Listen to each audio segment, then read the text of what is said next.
C'était avant le reconfinement, dimanche de foot comme les autres sur la pelouse de Landaules, dans le Morbihan. Pour le derby face à Pluvigné, 250 personnes derrière la main courante. On joue depuis 35 minutes, Landaules mène 1-0, quand là-bas dans le fond, un homme va s'effondrer. Il s'appelle Ansou Sen, le défenseur de Pluvigné. À 27 ans, sa vie est en train de basculer. Sur le bord du terrain, un premier spectateur va sauter la barrière.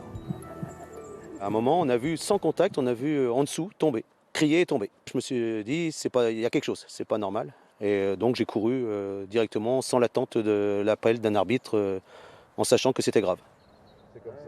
Fred va recevoir du renfort. À Landaules, parmi les supporters, on trouve aussi un kiné et 3 infirmières, qui dit mieux. Au sol, Ansou est inconscient, sa respiration est aléatoire, son pouls introuvable. Je prends l'initiative d'ouvrir ses yeux pour regarder comment sont ses pupilles et je me rends compte que les pupilles sont en mydriase aréactive, bilatérale. Et donc là, on se rend compte qu'en fait, le cerveau n'est pas irrigué, n'est pas oxygéné et c'est à partir de ce moment-là qu'on a débuté le massage cardiaque. Fred, le kiné et les infirmières vont alors se relayer pendant un quart d'heure pour masser le joueur et tenter de le réanimer. Pour prendre le relais, arrivent ensuite les pompiers, le SMUR et l'hélico. Arrivé à l'hôpital, ils m'ont plongé dans le coma directement pour reposer mon cerveau parce qu'ils ont dit que mon cerveau était endommagé quand même. Et j'ai repris connaissance, moi, 3 jours après, le mercredi matin, j'ai repris connaissance. J'ai fait 3 crises cardiaques, un infarctus et une crise d'épilepsie. Ouais. C'est les 5 en même temps.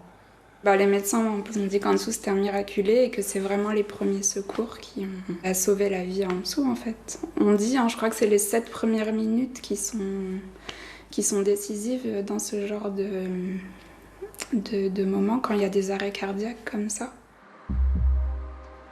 Chaque année en France, 1000 personnes environ décèdent en faisant du sport. Alors ce sont souvent des hommes, 40, 50 ans, infarctus.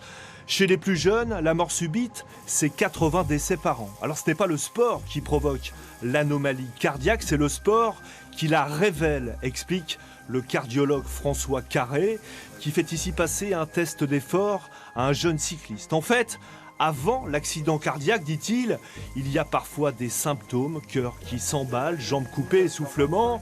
Il faut alors s'écouter et s'arrêter, c'est mieux évidemment. Pour déceler en amont de potentielles pathologies, le professeur préconise un électrocardiogramme et pour chacun d'entre nous, amener à se retrouver aux premières loges, une formation aux gestes qui sauvent. Parce qu'il faut bien retenir une chose, c'est que le moment où la personne s'effondre, elle est morte. Nous, on appelle ça un arrêt cardio-respiratoire ressuscité.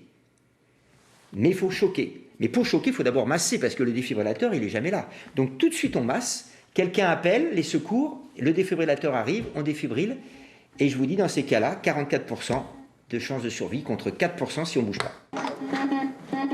Je n'arrête pas de répéter aux gens, de toute façon, vous ne risquez pas de lui faire du mal, puisqu'il va mourir si vous ne faites rien. Même si on lui casse 2 côtes, c'est pas grave. C'est pas parce que moi je suis pompier, qu'elles sont infirmières, qu'on l'a sauvé. On l'a sauvé parce qu'on connaît les gestes de premier secours. On n'avait rien comme matériel avec nous. On a fait du secours de base. C'est hyper important la preuve et après il faut pouvoir le faire. Moi je suis tombé dans les pommes donc je risquais pas de le faire. Maintenant après il y a à la fois la formation et aussi pouvoir le faire, mais ne serait-ce que d'être formé déjà au moins c'est la base. On va mettre en place ça dans notre club.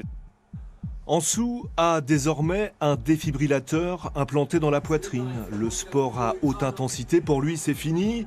Mais dans 4 mois, le bout de chou qu'attend sa compagne aura donc un papa. Ansou revient de loin, voyage retour offert, le cœur sur la main, par les supporters de Landaules. Il leur a dit merci. C'était un moment vraiment particulier. J'étais content de les avoir à la fois et eux aussi ils étaient émus, donc ça a fait du bien un peu, ça fait chaud au cœur.